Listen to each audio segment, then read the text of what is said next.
Good evening, everyone, and welcome to the Brian Crombie Radio Hour on Saga 960. I want to check back in with someone I've met before a couple of times, Abhijeet Manay. He is the deputy leader of the Green Party of Ontario. He's a candidate in the upcoming provincial election in June of this year, and he's a guy that knows a lot about what's going on in politics and clearly in the environment. Abhijeet, welcome to the show. How are you, sir? Thank you so much, Brian. Yeah, I'm well considering we're living through a pandemic, but otherwise, same old, same old. Same old, same old. But it's not same old because you made a move. You're no longer running in Mississauga. You're now running in Toronto somewhere. Tell me about that move. Right. Yeah, that's right. I'm running in Beaches East York. It's the community where I first landed, actually, when I arrived in Canada. I lived on the Danforth when this is way back in 2005 when I was a wee lad of 14 years old. But basically, that's the community I grew up in. That I went to high school at Danforth Tech. I love that community because it still has that quirkiness of Toronto that used to exist back in the day. It still has character. It's not been completely gentrified as of yet. Me and my girlfriend considered the move because, to be completely honest, it's really, really close to work. Well, congratulations and good luck. So tell us what were the results in the last election? How did the Green Party in that riding do?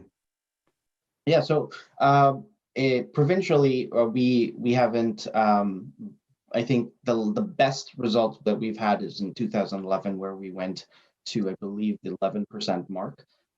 Ever since then, though, we haven't done that well. Like, we've done basically around the provincial average, which is about 4 to 5%.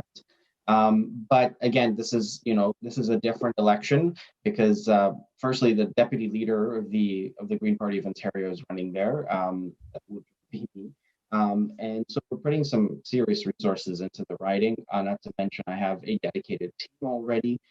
We've fundraised well over 40K right now, and we're doing really, really well. We've started knocking on doors. We're making calls.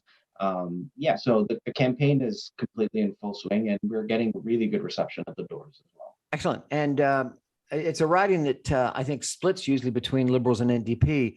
And so therefore, if you can, get a three-way or a four-way race, that actually augurs well for you, does it not?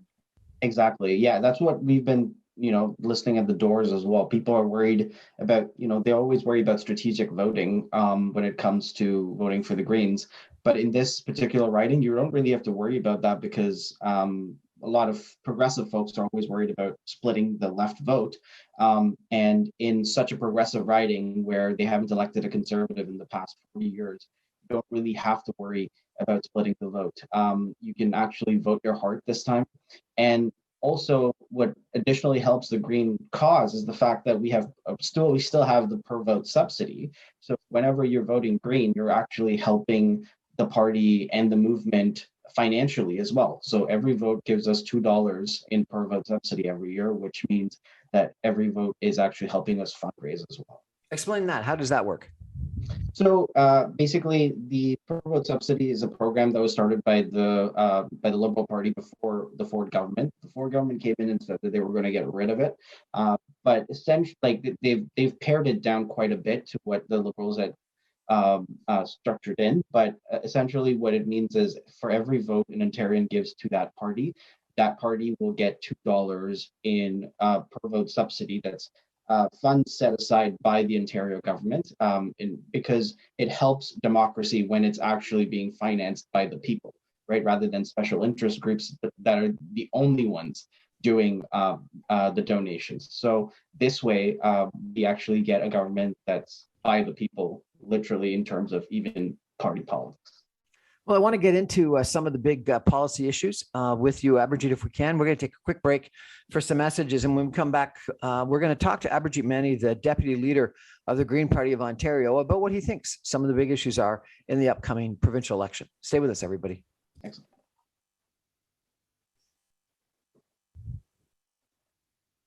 Welcome back to the Brian Crombie Radio Hour on Saga 960. Provincial elections coming up early June, isn't it, Abhijeet?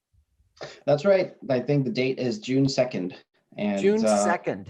And it's yeah, the been countdown. 4 years since the Ontarians elected Premier Doug Ford and the Conservatives. I think that people were probably tired of Kathleen Wynne and the Liberal Party, but also very surprised that the Conservatives, right before the election, changed their leader. Patrick Brown was the leader, got removed, and or he resigned, and Doug Ford won in an interesting leadership campaign with Carolyn Mulroney and Christine Elliott and others. And went on to win a majority government. And I think a lot of people, Abhijeet, were thinking that he would not listen to science. And in fact, in that first year, you and I had a conversation during the federal election, actually, as I remember, in Justin Trudeau in 2019 ran against Doug Ford. And Doug Ford was very unpopular at the time. But since the pandemic, some people think the guy's been actually listening to scientists and doing the right thing. Tell me, what's your assessment of the Conservative government, Premier Doug Ford, during the last year and a half that we've been stuck in this pandemic? Well, I mean, I don't think he's been listening to the science entirely. What he does is he listens to the science at the last minute. He, instead of being a proactive government, which is planning way beforehand, way before a problem turns into a crisis, this government that's what it should be doing. But instead, they wait until the very last moment because they're being lobbied by, their rich donor friends to not halt the economy. But what this government doesn't understand is that a good healthy population is necessary for a good healthy economy. And so always it comes down to the very last minute, not to mention it's always so confusing. Businesses, schools, any organizations that are supposed to be closed get the notice at the very last minute instead of giving them time to prepare. So it's all confusing. It has been kind of strange how at the last minute, we've announced with 48 hours to go that restaurants are going to have to close and fitness centers are going to have to close. You would have thought that we would have had a little bit more knowledge of what our plans were going to be, wouldn't it be? Exactly. That's my exact complaint with this government. It's always last minute. They give no notice. Restaurants need to deal with what to do with all the waste food, right? Gyms need to make sure that they have all the plans in place, or even some degree of protocol to like maybe shift to outdoor workouts or something.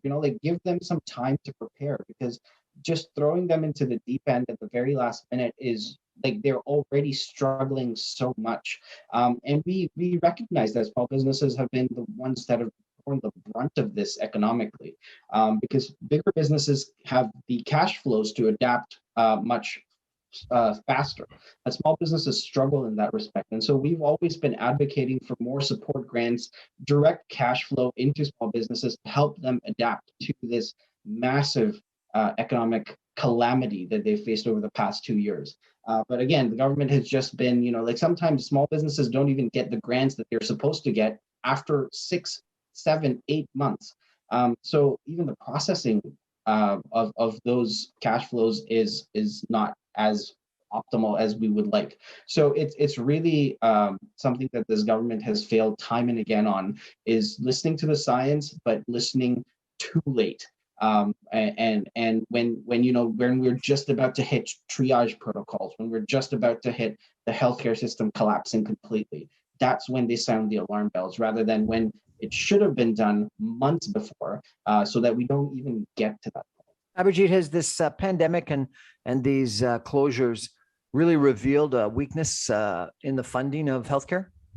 Oh, absolutely. I think we've seen and I don't blame this entirely on the Conservatives, but the previous Liberal government as well, is this steady decline in funding to our healthcare system when you adjust for inflation. When we see also a highly privatization being slowly creeping in. It started years ago, but the Ford government has certainly accelerated that process. How has privatization creeped in? So I'm talking about testing labs, right? Like in terms of our testing capacity, we back in about 20, 30 years ago, we had completely provincial owned testing capacity that has been mostly privatized. We also have a lot of our so I'm talking about organizations like Life Labs, Dynacare, all those Right. organizations. In terms of a lot of the things that the Ford government has done, it's not only applies to healthcare but also to education. They're trying to bring in a lot of private resources there as well. There's always been a preference for private schools when it comes to letting them know beforehand about school closures, letting them know, assigning a little more resources there. So that kind of tendencies has been common across this government, and it's really frightening because one of the hallmarks of Ontario and Canadian identity is our pride in our public education and our public healthcare system. And to have that erode is very, very scary. I was really surprised. Frankly, I was shocked that the Minister of Long-Term Care, Rod Phillips, resigned just this past week. And you would have thought, one of healthcare has been a issue. There's no question, but long-term care has almost been a tragedy in the past year and a half, and one of the areas that needs the greatest concern. Tell me about what you think is going on there. Yeah, I mean that. I'm glad you brought that up because there again, the private profit model is one of the biggest reasons why we're seeing this great tragedy play out. And yeah, I was completely shocked that the Minister of Long-Term Care had resigned 6 months or 4 months before the election, and it's a complete abdication of responsibility. Even to this day, there are widespread infections and outbreaks in several long-term care homes. A good friend of mine, Dr. Vivian Stamatopoulos, has been advocating for that for the long-term care population throughout this pandemic, and still they haven't listened to her. It was first Dr. Fullerton, and now Minister Phillips. It's the same thing again and again. They talk the big talk, but when it comes to the investments, when it comes to making sure that they're following through on their actions, it's always either delayed or not even present. So, what do you think is going to happen in June? Well, I hope I had a crystal ball to be able to predict that, but I think the way things are going, we're probably looking at a minority government, which I think is always a good thing because it forces parties to work with each other, as we've seen at the federal level as well. I think either conservative, liberal, or NDP minority, either way, I think minority governments are good, but if Greens are the ones then that are setting or are dictating the balance of responsibility or the balance of power, I think it's important that we have as many Greens in there as possible, because then we can advocate for things like climate action, affordable housing, electoral reform, making sure that things like universal basic income or guaranteed livable income and more healthcare coverage for things like mental health care, vision care, dental care, all those things that people vote Green for can actually be represented in our legislation and in our legislature. So if we have, we understand that we're not going to form the next government, but if we have 3, 4, 5 Greens in there, we can actually change the way politics is done in Ontario. You've only got one member now, correct? That's correct. Yeah, our leader, Mike Schreiner, who's the MPP for Guelph. And that was a breakthrough when he finally got a Green elected office, correct? That's right. Yeah. So that happened in the last election in 2018. And really the party, devoted all our resources. I was, like you mentioned, I was a candidate back then in 2018 in Mississauga Streetsville, but the 80% of the time I was canvassing in Guelph because, well, I was a new candidate. I did care about my community, but we also wanted to make sure that, we get that breakthrough, our foot in the door, essentially. And the best way to do that was to get our leader elected. And we had a really good chance, and all that hard work paid off. So now the party can actually look at other ridings, such as Beaches East York, and see how we can get more Greens elected across the province. So if you had 4 or 5 potentials, where would they be? Well, I mean, our strengths are always around the same area. So it would be around Guelph, Kitchener-Waterloo, up north near Parry Sound, Muskoka, where Matt Richter is running, and we're really loving the green wave that he's spreading up there, and building that green momentum. And then in the city with the two deputy leaders, myself and Diane Sachs, who was the former environmental commissioner of Ontario, is now my co-deputy leader, and she's running in University Rosedale, and I'm running in Beaches East York. So two Toronto ridings are have strong green candidates as well. So it's not just the Southwest Ontario or Northern Ontario. We're actually running in the capital city of the province as well.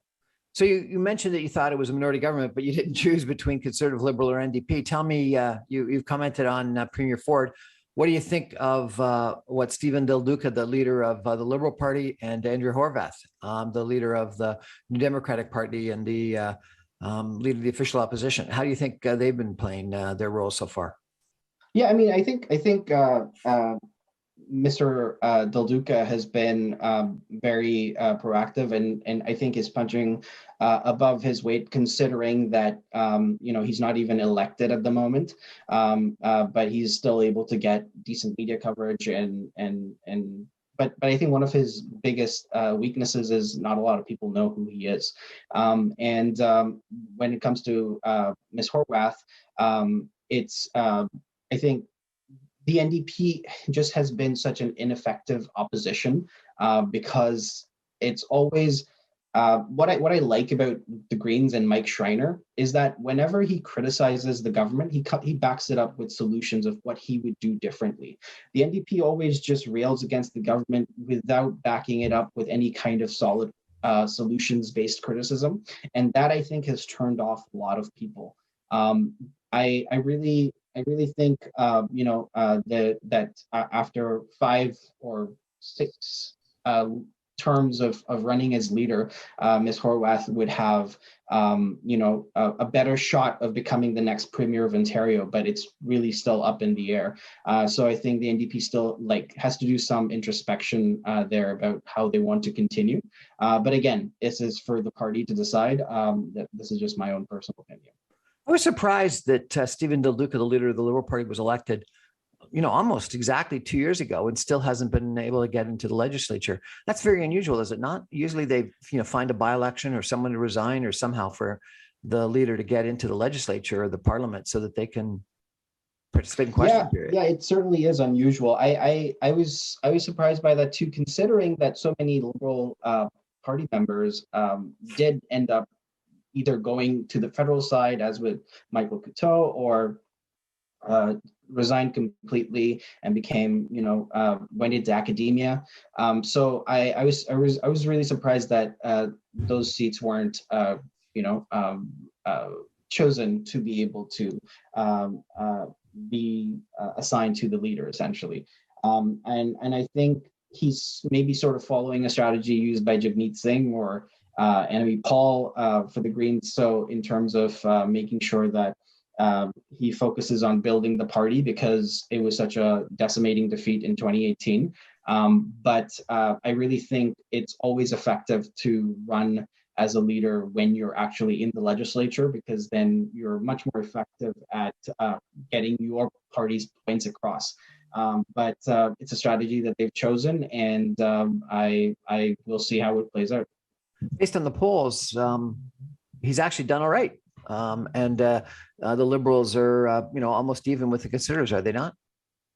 Yeah, I think that might play more into the strength of the Liberal Party brand rather than the strength of Mr. Del Duca as a leader. I think the party's brand itself is so strong in Ontario that despite having a leader who's not as well known, they still are doing pretty well, and sometimes even taking over in terms of polling data from the official opposition, which is the NDP right now. So it I think is more a testament to the fact of how strong the Liberal brand is in Ontario. We're chatting with Abhijeet Manay. He is the deputy leader or co-deputy leader of the Ontario Green Party. He's running in the provincial election this spring, this June. He's a very smart guy. I met him when he was involved in politics in Mississauga. We're going to take a break for some messages and come back more. We're going to talk about some of these issues that he's raised in regards to climate change, affordable housing, guaranteed annual income, et cetera, after the break. Stay with us, everybody.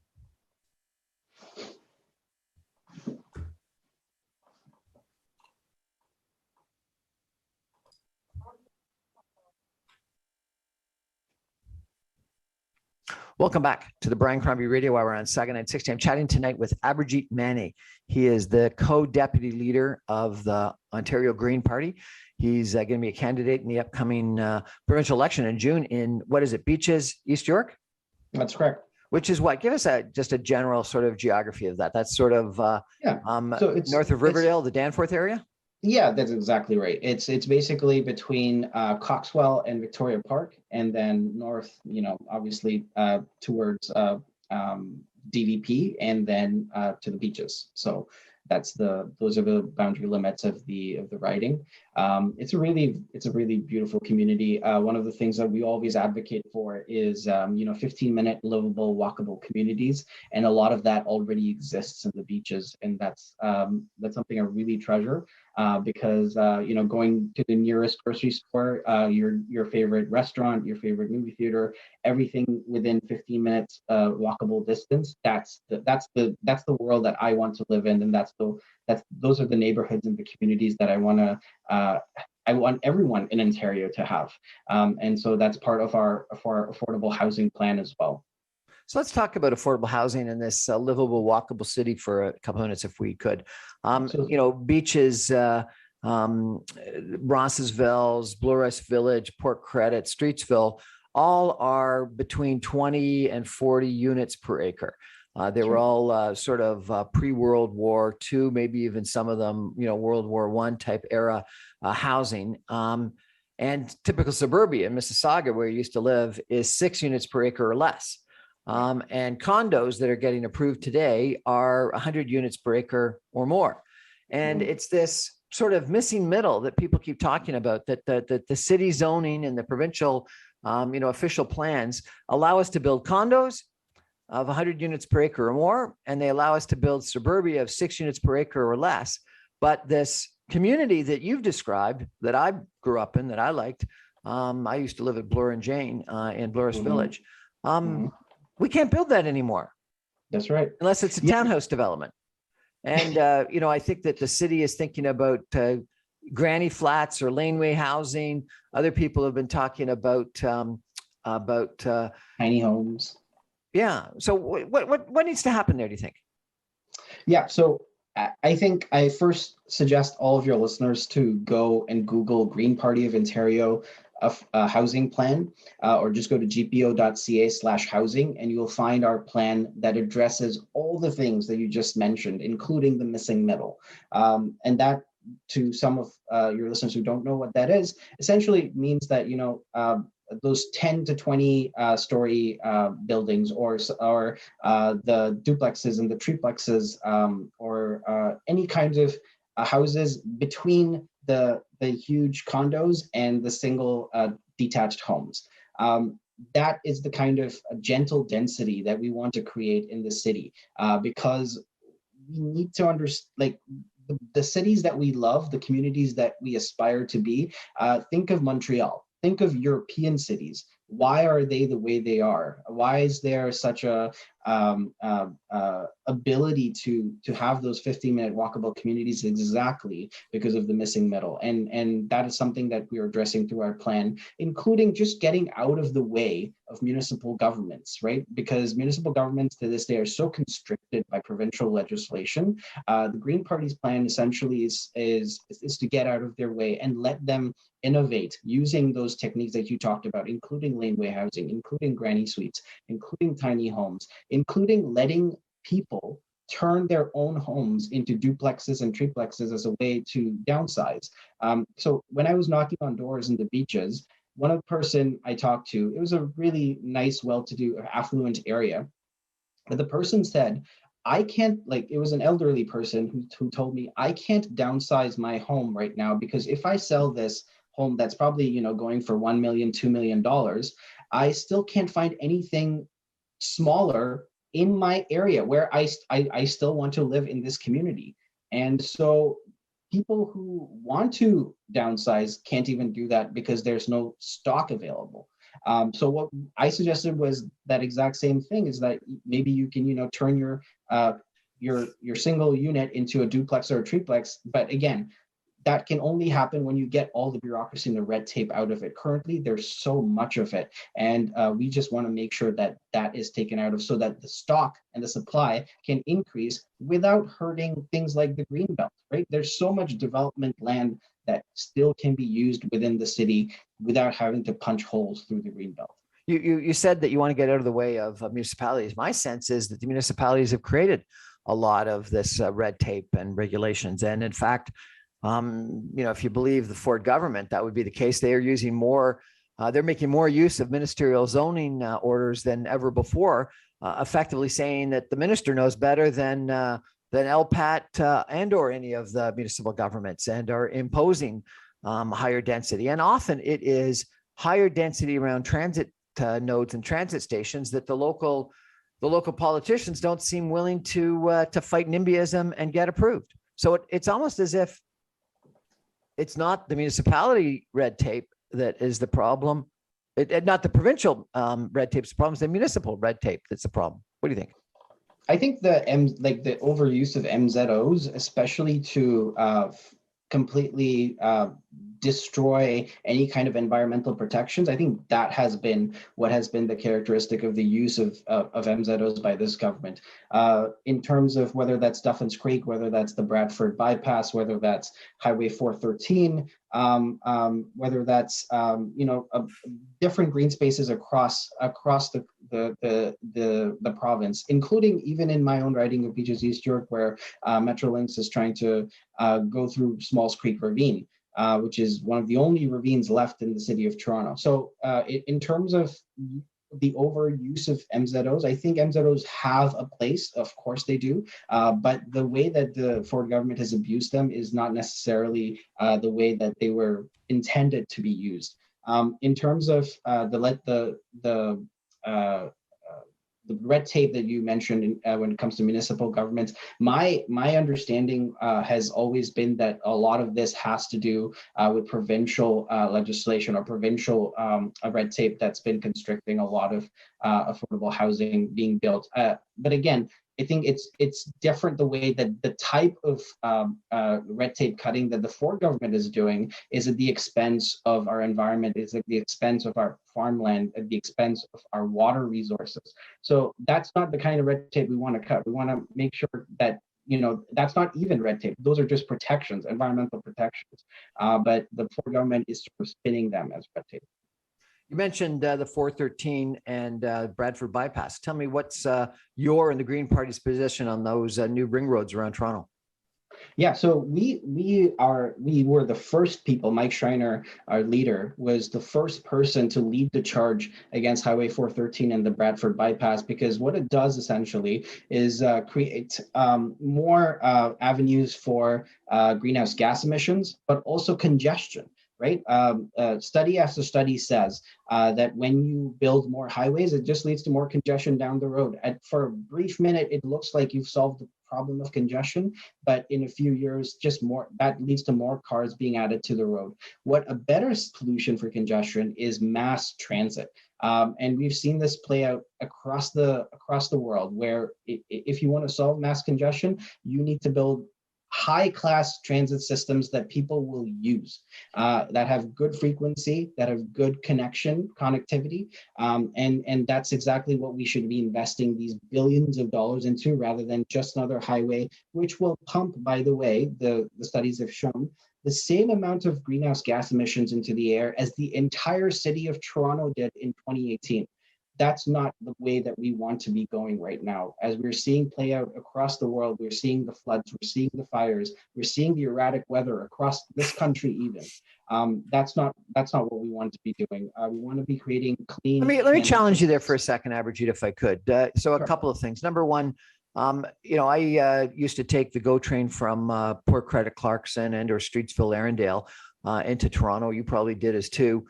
Mm-hmm. You were packed in like sardines. And if I took the train between 7:30 and 8:30, I could never get a seat. So mass transit isn't necessarily the solution. During the last year and a half, when people have been living and working at home, ridership is down precipitously, and I'm not sure how quickly people are going to come back to making use of mass transit. You take a look at places that have opened up, private car usage is up dramatically. With electronic vehicles, you're not going to have the climate change issue that you're worried about, and most people think that the city of Montreal, or a population the size of the city of Montreal, is moving to Toronto in the next 10 years. We could actually double in size in the next 30 to 50 years. Those people aren't all going to be living in condos along transit routes. Some of them are going to want to live in single family homes. Caledon's got a projection that they're going to go from 50,000 people to 500,000 people in Caledon, north of Mayfield Road, where the 413 would go through. So don't we have to give these people that are moving to Toronto a place to live, a dream of a single family home and a highway to get to work? Yeah, so to your point of the Clarkson Go, for example, going to Toronto packed like sardines, I completely agree. And that's actually a symptom of the fact that we need to be investing more into mass transit, because if you increase the frequencies of the trains, if you increase how much transit infrastructure there is, then we don't have those conditions propagated. Secondly, in terms of like the commute itself, I mean, I used to commute from Mississauga to North York for my job, and it was one of the most soul-crushing hours that I've ever spent in my life, right? Like, you're just stuck bumper to bumper most of the time in rush hour.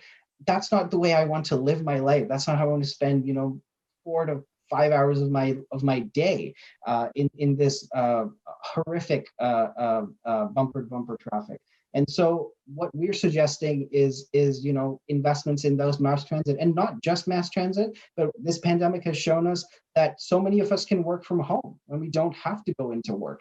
And that not only decreases the workflow or the operating costs of businesses, that also makes sure that you're reducing greenhouse gas emissions. And people love working from home. Most of the people that I've talked to have absolutely loved it. And so this hybrid model of work, that's another thing that we've been advocating for. 4-day weeks in terms of work weeks, in terms of 6-hour work days. Those are the things that we need to institute right now, because again, study after study has shown that actually leads to an increase in productivity. It might be counterintuitive, but when you're happier, you're a more productive employee. When you get to see your family more, you're a more productive employee. And that's, again, the kinds of things that we need to institute here in Ontario. This past December, we had COP26 in Glasgow. The Green Party obviously is known mostly for its environmental issues. Where do you think we need to go from an environmental standpoint in the province of Ontario? What do you think the Ford government has done right? What have they done wrong? Where's the Green Party going to go? I think they've done right in terms of recently making some investments into EV production. That absolutely was a good idea. They've also partnered with Mike Schreiner, who's our leader, to pass a bill that makes sure it protects EV charging stations. But again, this is after the first year in their government when they actually ripped EV charging stations from Go parking lots, when they did away with the cap and trade system that the Liberal government had brought in. And so it obviously there's massive room for improvement in terms of the way that we do investment in green.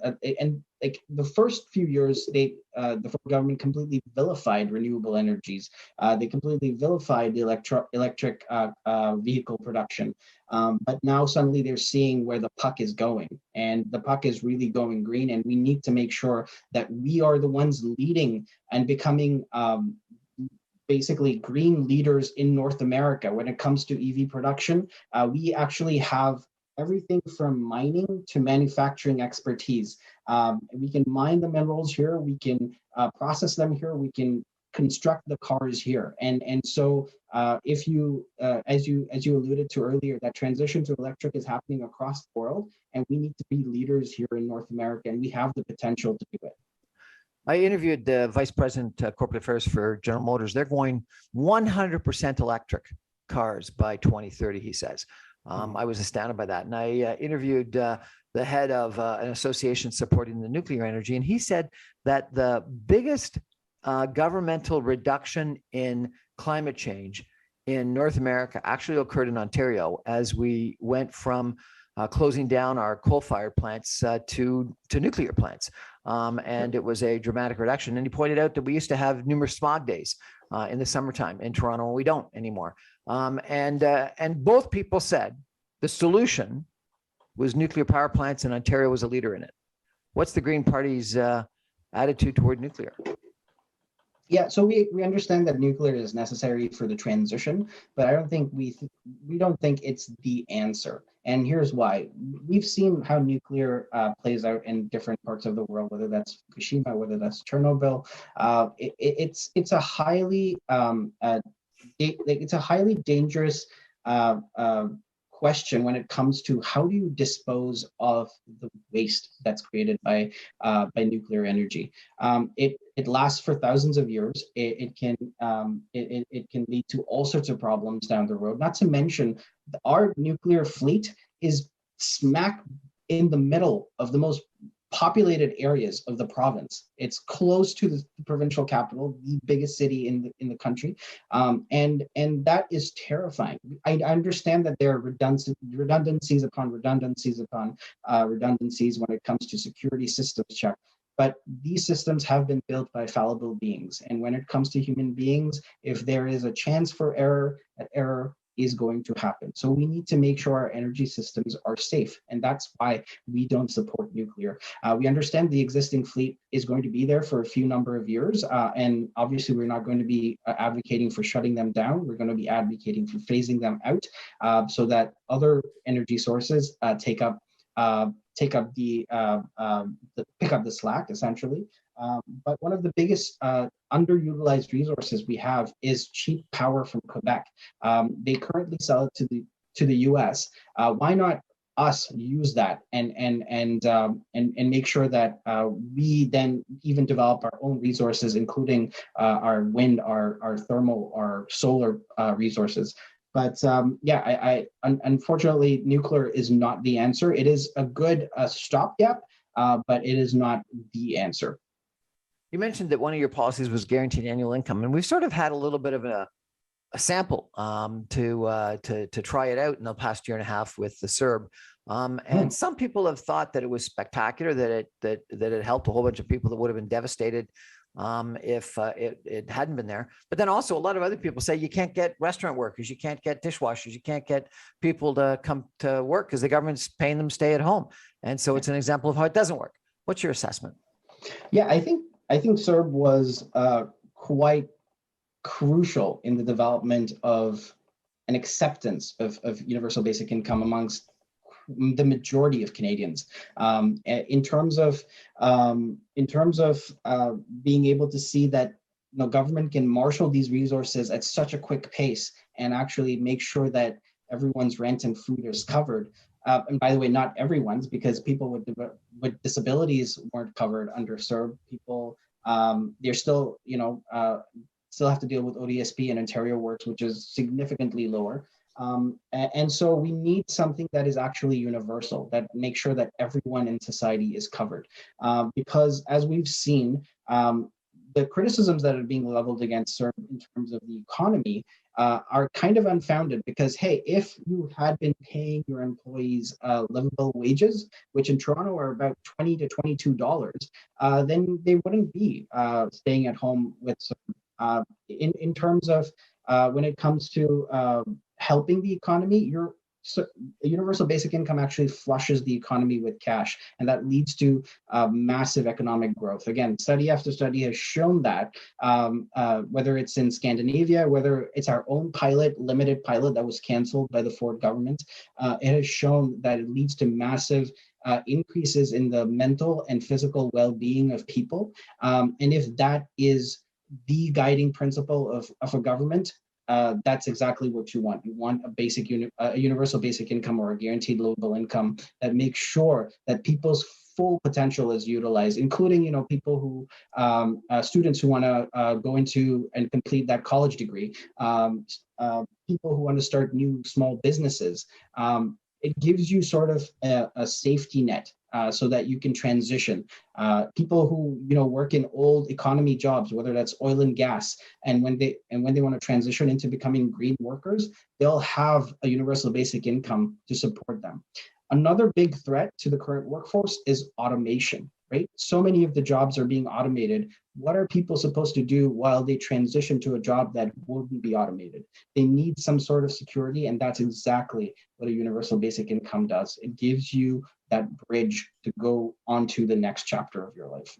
We're chatting tonight with Abhijeet Manay. He is the deputy leader, co-deputy leader of the Green Party of Ontario. He's running in the upcoming provincial election at Beaches East York. We're going to take a break and come back with some concluding comments in just a minute. Stay with us.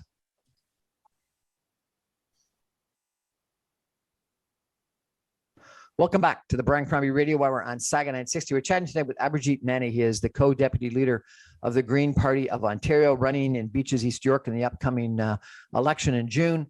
Abhijeet, during the last federal election, it would appear that the Green Party federally almost disappeared. What happened? Yeah, I mean, we all saw what happened in terms of it playing out on our TV screens and in our newspapers. We saw a lot of party infighting, really, that turned off a lot of Canadians, to the point where even to this day, when we're campaigning here in Ontario, a lot of people say that they were really disappointed by what they saw, and we have to make sure that people understand that the provincial party and the federal party are different. They have different mechanisms, they have different governance structures, and our leadership is very different as well. So I need to make that very clear, that all the issues that the federal party had, the provincial party has dealt with and is continuing to deal with in a very constructive way, including, we have a separate diversity fund for diversity deserving candidates. So we're doing all the work that needs to be done, and we were doing that way before. I really like that we've appointed an interim leader like Dr. Kuttner. They are an incredible unifier force in the party. I think they'll be able to make sure that all the different factions and the infighting that happened come together, because again, we're dealing with the climate crisis here. Petty infighting within the party ranks is not what's needed right now. What we need is a unified front that will address the climate crisis and make sure that Canadians have the right leadership, the right green leadership that we need right now in the House of Commons. I was so heartened to see that despite all that, we were able to elect the first Green MP in Ontario. That was Mike Morris in Kitchener Centre. So there's still hope, and things are still good in the Green movement, but we have to work and put in the effort. I got the impression that there was racism and anti-Semitism within the infighting in the Green Party. Is that fair? I absolutely think so. The Green Party is a section of Canadian society. So I think all the things that we see in Canadian society at large, and this is not just confined to the Green Party, all political parties face the same systemic racism, systemic discrimination, things that are pervasive in our culture. And so I think that's something that we need to address head on within party systems. Again, as I mentioned, we have a diversity and inclusion committee in the Green Party of Ontario that takes this issue very seriously and is looking for all the blind spots that exist. Our leader, Mike Schreiner, he himself has gone on record and said, I'm a white man, I understand what privilege I live with. And so we have to go above and beyond and make sure that all those blind spots that exist for us as individuals and as systems are covered and become more inclusive and more safe spaces.